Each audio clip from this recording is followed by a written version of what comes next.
దయాప్రాప్తురాలా నీకు శుభము, ఆ ప్రభువు నీకు తోడై ఉన్నాడు. మరియా భయపడకుము, నీవు దేవుని దయ వలన కృప పొందితివి. నీవు గర్భం ధరించి ఒక కుమారుని కని ఆయనకు యేసు అని పేరు పెట్టుదావు. ఆయన గొప్పవాడై సర్వోన్నతుని కుమారుడనబడను. నేను పురుషుని ఎరుగని దానిని ఇది ఎలా జరుగుతుంది? పరిశుద్ధాత్మ నీ మీదకి వచ్చును, సర్వోన్నతుని శక్తి నిన్ను కమ్ముకొనెను కనుక పుట్టబోయే శిశువు పరిశుద్ధుడై దేవుని కుమారుడనబడను. ప్రభు దాసురాలు నీ మాట చొప్పున నాకు జరుగును గాక.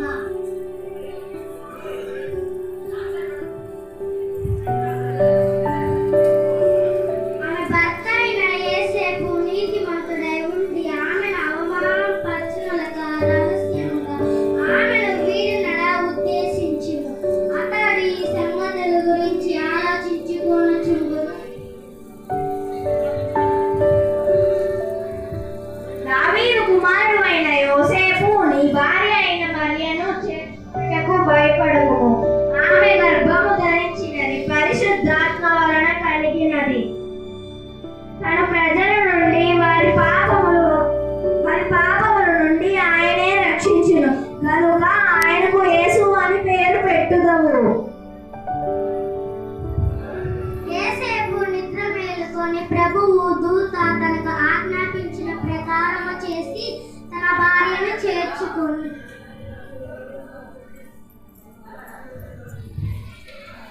ఇందు మూలముగా 50 మంది ప్రజలకు తెలియజేయడం ఏమనగా, ప్రజలంతా తమ తమ స్వగ్రామాలకు వెళ్ళి ప్రజా సంఖ్య రాయించుకోవాల్సిందిగా తెలియజేయబడినహో.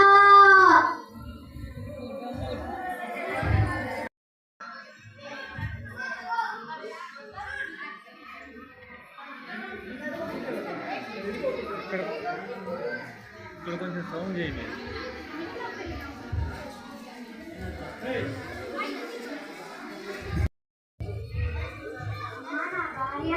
నిండు చూలాలు మీ ఇంట్లో కాస్త స్థలం ఉంటే ఇస్తారా? అయ్యో క్షమించండి, మేమే చాలా మంది ఉన్నాము, మా ఇంట్లో స్థలం లేదు.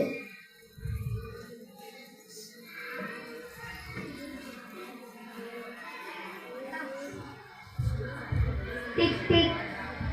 ఎవరు మీరు? ఏం కావాలి? అమ్మా, మేము చాలా దూరం నుండి వస్తున్నా. నా భార్య గర్భవతి, మీ ఇంట్లో కాస్త స్థలం ఉంటే ఇవ్వగలరా? స్థలం లేదయ్యా. అయ్యా ఒక నిమిషం, మా సత్రంలో స్థలం లేదు కానీ ఈ రాత్రికి మా పాకలో విశ్రాంతి తీసుకోవచ్చు. మీకు అంత అనువైన స్థలం కాదు అని బహుశా ఆధారంగా ఉంటుంది.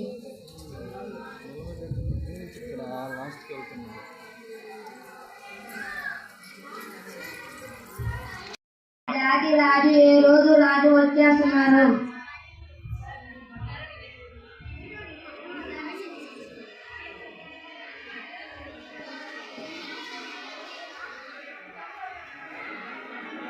రాజైన హేరోదు దినవలయందు మీరే దేశపు బెత్తెల్లహేము యేసు పుట్టిన పిమ్మట ఇదిగో తూర్పు దేశపు జ్ఞానులు మెరుపల్లి వెనక వచ్చి